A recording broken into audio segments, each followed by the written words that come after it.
Olá a todos e a todas, eu sou Karine, sanitarista, estou como apoiadora institucional do projeto Qualis APS para a região central. Estou aqui para conversar com vocês um pouquinho sobre alguns temas de qualificação da atenção primária. Então, vamos conversar nesse período sobre acolhimento como garantia da ampliação do acesso, modelos para análise da organização de serviços de atenção primária com foco no acesso, parâmetros organizacionais para avaliação do acesso em serviços de atenção primária à saúde e análise da demanda e oferta de atenção primária em saúde. Então, vamos começar com o acolhimento, já que é um tema, uma pauta muito discutida, né, e muito falada sobre o acesso na atenção primária. O acolhimento, na realidade, ele é uma diretriz que vem com esse foco realmente de ampliar e garantir o acesso de uma forma mais organizada e de uma forma mais de garantir a agilidade do usuário ao serviço de saúde, e ele tem sido considerado como um processo, especificamente de relações humanas, um processo pois deve ser realizado por todos os trabalhadores de saúde e em todos os setores do atendimento. Não se limita ao ato de receber, mas se constitui em uma sequência de atos e modos que compõem o processo de trabalho em saúde. Então, não dá para dizer que acolhimento ele é algo que precisa acontecer somente na porta de entrada da unidade. Na realidade, ele é um processo que permeia toda a unidade e na porta de entrada se estrutura algo com uma escuta qualificada para que realmente possa identificar a necessidade desse usuário e, a partir disso, poder encaminhar de acordo com as ofertas da equipe. Então, os modelos para análise e organização de saúde, então, o modelo 1 que a gente tem de representação, então, de uma forma bem simples e bem objetiva, a entrada desse usuário, como que acontece toda esse atendimento, que é o processo, né, até a saída.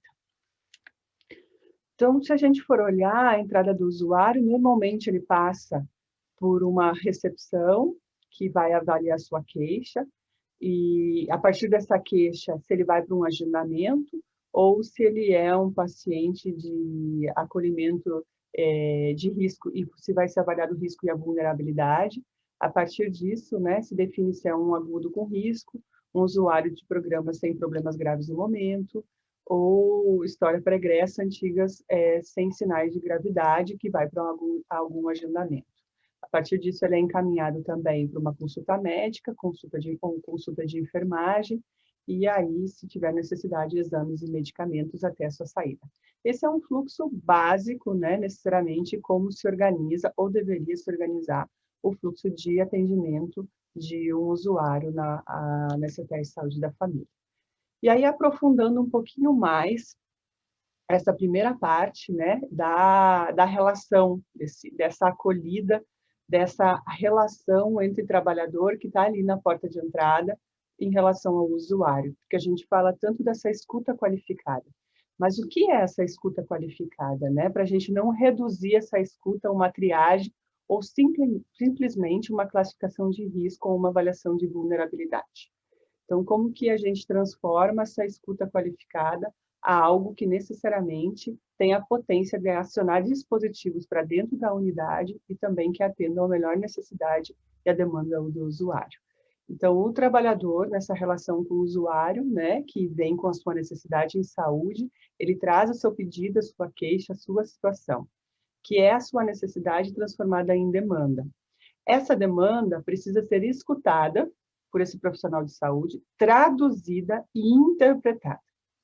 Então, como que o profissional ele tem uma qualificação para conseguir escutar, mas conseguir traduzir e interpretar qual é a real necessidade e a demanda desse usuário, para a partir disso ele poder fazer uma modulação, e aí essa modulação é a partir de processos de trabalhos encadeados dentro dessa unidade de saúde para ter uma oferta. E essa oferta ela é devolvida para esse usuário de uma forma responsabilizada. A gente fala aí de uma corresponsabilização. Ele está se corresponsabilizando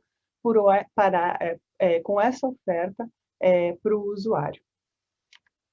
E aí as dimensões que a gente tem, né, em relação a esse acesso do usuário na unidade. Tem a entrada, a escuta ética, a oferta e a ambiência. E aí quais são os parâmetros em cada uma dessas dimensões? Na entrada, qual é o critério de ordenamento da procura? É a ordem de chegada? Como que se dá, como se estrutura esses processos dentro da unidade, para a gente poder refletir sobre as nossas práticas e qual é a melhor alternativa e estratégia para o usuário.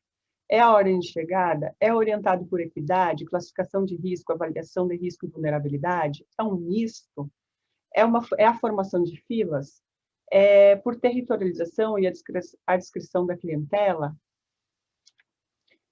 Outra forma também na dimensão da entrada, parâmetros, né? A organização do acesso à escuta do profissional de saúde, distribuição de senhas, encaixes, atendimento de acolhimento, forma de limitação numérica do acesso em porta de entrada, quais são os horários de acolhimento, se coloca horário para o acolhimento, ou seja, o acolhimento ele acontece num período, num turno, acolhimento por equipe de referência, por equipe de acolhimento do dia, equipe exclusiva de acolhimento, acolhimento coletivo, misto ou outras formas. Como que as unidades têm se organizado para garantir, quais são os parâmetros que as unidades têm utilizado para garantir a entrada desse usuário na unidade. A outra dimensão, então, escuta ética, os parâmetros, estações de escuta, quem escuta e quando escuta. Escuta ampliada, ou seja, é uma escuta ampliada, toda a equipe escuta, múltiplas estações de escuta, diversos e sequenciais processos de análise de oferta e demanda. É uma escuta restrita, apenas determinado profissional escuta em uma única estação de escuta e acolhimento. Escuta qualificada, quais profissionais fazem análise de oferta e demanda foram qualificados para isso e incorporam no processo de trabalho. Se a gente vem falando de que uma escuta qualificada é para além de simplesmente escutar a queixa do paciente e tem uma necessidade de uma interpretação e de uma modulação para adequar a oferta a essa demanda e a necessidade do paciente, então esse profissional minimamente ele precisa estar qualificado para poder estar nessa porta fazendo uma escuta qualificada. A dimensão da escuta ética, então, quais são os parâmetros? Avaliação de risco e vulnerabilidade, né? Quando a gente fala em porta de estratégia de saúde da família, a gente não fala em classificação de risco. Classificação de risco é urgência e emergência. Na atenção primária, a gente fala avaliação de risco e vulnerabilidade. Esse é o risco do usuário de atenção primária. A escuta ampliada atualiza constantemente a avaliação de risco e vulnerabilidade nas diversas estações, unidades de produção. A avaliação de risco e vulnerabilidade tem seus parâmetros em 2 eixos, evidências, boas práticas e discussão em equipe, auditoria clínica, projeto terapêutico singular, cogestão. A avaliação de risco e vulnerabilidade como processo formal que envolve tomada de decisões para a definição de ofertas. A gente vai falar um pouquinho mais de demanda e oferta na sequência, mas é isso. Como avaliação de risco e vulnerabilidade, ela também condiciona e tensiona a definição de ofertas da unidade.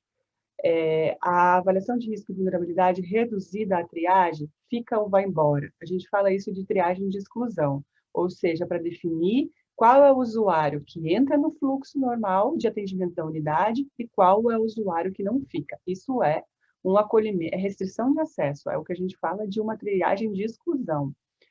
Acolhimento de risco e vulnerabilidade reduzida à classificação de risco, ou seja, sinais e sintomas, disponibilidade do prontuário do usuário no momento do atendimento, sempre, somente no atendimento programado. Então, são essas questões que a gente precisa poder olhar como se configura esse acesso a essa entrada do paciente na unidade, como a unidade tem se organizado seu processo de trabalho para isso. As dimensões de oferta, então, com os parâmetros, organização e disponibilização da agenda da equipe, inclusão do atendimento do não programado, em especial agudos e vulnerabilizados do dia. Se dá por senhas, encaixes, como é que se dá? Ou por acolhimento? Relação entre atendimento à demanda não programada e programada, concorrente, complementar? Como é que se estrutura isso nas unidades? Dimensão de oferta, medidas avaliativas mais usadas para análise de gestão da agenda, tempo médio de espera para agendamento, a realização da consulta, proporção entre diferentes ofertas de agenda, percentual de pessoas de ações programadas ou de agudos atendidos, Proporções de dias, turnos em que a quantidade de vagas para adultos é insuficiente em que estoura a agenda da equipe. Proporção de faltosos às consultas agendadas não programadas. Proporções de faltosos às consultas programadas. Proporção de usuários que chegam atrasados às consultas com hora marcada. Essas são umas medidas avaliativas que são utilizadas pela unidade para fazer uma reorganização na dimensão da oferta. Na dimensão da oferta também, como parâmetro, adequação da oferta à necessidade. Como que eu modulo essa oferta, né? Entendendo aí a necessidade, modulando a necessidade e a demanda desse paciente. É através da clínica ampliada e compartilhada, com cuidado em saúde, eu compartilho isso de uma forma multidisciplinar e interdisciplinar, é por programação serializada ou queixa-conduta. Quais são os parâmetros, né, que se condiciona essa definição de oferta por equipe? Em cima de quê? Como que se organiza? A dimensão de ambiência, então, né? Ambiência para além, é importante salientar que ambiência é para além da estrutura física, né? É importante a estrutura física para garantir acesso, acessibilidade, mas também um ambiente limpo, organizado, mas também a ambiência está para além da estrutura física, também está nas relações que estabelecem dentro desse ambiente.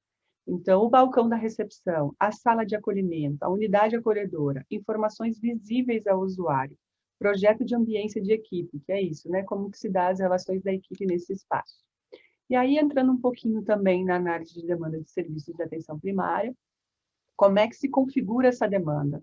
Né? Uma coisa é a necessidade do usuário, que é uma necessidade individual, e como é que eu organizo essas necessidades, já que elas são múltiplas, né? Múltiplas do usuário e muitas, e de uma diversidade, como é que a gente estrutura, conhece essa demanda, olha com profundidade do que chega na porta da unidade, para poder modular nossas ofertas. Então, quem acessa a unidade? Quem procura? Por sexo, ou seja, é mais mulheres, é mais homens? Por raça, cor? É por idade? São pessoas mais jovens? São pessoas mais idosas? Local de residência, trabalho, microárea, área, bairro, quadra, outros. Motivo da procura. Qual é o motivo que leva as pessoas a procurarem, os usuários procurarem a unidade? Informação, qual? Queixa clínica agora, qual? Dor, febre, mal-estar, problema crônico, agudizado, problema agudo. Acompanhamento na unidade, sim, não, qual? Solicita serviço, agendamento, o horário e dia que procura, então quais são os horários e os dias de maior procura, qual é a data e horário, outros aspectos, detalhamento ou inclusões de informações estratégicas, percepção do usuário, quem não procura fisicamente a unidade, né? E quais são os motivos que as pessoas normalmente também não procuram? Será que é simplesmente porque essas pessoas trabalham no horário que a unidade está aberta? Ou tem outros motivos aí que muitas vezes a gente desconhece e isso, de uma certa forma, dificulta o acesso desses usuários na unidade. E aí o fluxo dessa demanda, né, dos que entram na unidade, quantos são direcionados para a consulta médica? Quantos geram agendamento de atendimento posteriores e não são atendidos no período? Quantos são atendidos no período, no dia e na semana? Quantos são direcionados para a consulta de enfermagem? Quantos são direcionados para outros atendimentos no período? Vacina, curativo, farmácia, exame. Número de atendimentos da unidade por período, estratificado por tipo. Características da população-alvo dos serviços, sexo, idade, raça, cor, patologias, sociodemográfico e etc. Na realidade, o objetivo também, com essas provocações, é para que a unidade, a partir da demanda de cada usuário, a partir de necessidade de cada usuário, possa olhar e conhecer a sua demanda, o que procura, quais são as necessidades desses usuários, mas quais são as demandas dos usuários na unidade, para que a gente possa conhecer em que dia esse usuário procura a unidade, procura mais de uma vez, para que a gente consiga ter esse perfil de atendimento e reconheça, e faça um trabalho de reconhecer, identificar, né, o público que maior demanda, que maior tem uma relação com a unidade. Quais são os números de atendimento, as características do perfil dessa população que procura a unidade. Para que realmente a gente consiga modular as ofertas da unidade para o que realmente é uma necessidade e é uma demanda da população naquela região. Então, é extremamente importante que cada equipe de estratégia de saúde da família tenha um estudo sobre as suas necessidades da sua população, quais são as demandas mais recorrentes, porque a oferta ela também precisa ser realizada em cima da demanda, em cima das necessidades dos usuários. Porque senão os usuários realmente, quando eles não têm as suas necessidades atendidas, eles vão recorrer a outras portas de entrada do sistema, a UPA, os hospitais. E aí esse é o esforço da equipe de estratégia da saúde da família, é poder olhar para o seu território, identificar as reais necessidades, quais são as demandas, para daí, então, poder modular suas ofertas. E a grande questão é como que a equipe consegue qualificar essas respostas, ofertas, né? É extremamente importante que essa equipe possa ter momentos de reunião de equipe, onde esses assuntos são pautas de discussão e de pactuação e de planejamento da equipe, e que a equipe possa também exercitar, pela sua reunião de equipe, discussões de casos clínicos de paciente, porque isso qualifica o olhar de quem está na porta de entrada, isso qualifica a escuta e também qualifica as respostas às ofertas. Então, de uma forma bem geral e muito rápida pelo tempo que a gente tem, eu queria deixar essas provocações para vocês, que muito para além de dizer como se faz, é interrogar as práticas instituídas e problematizar para que a gente possa pensar e também, a partir disso, a gente possa discutir uma qualificação dos modos de que estão estruturados os serviços de saúde no qual a gente faz parte. Muito obrigada e fico à disposição.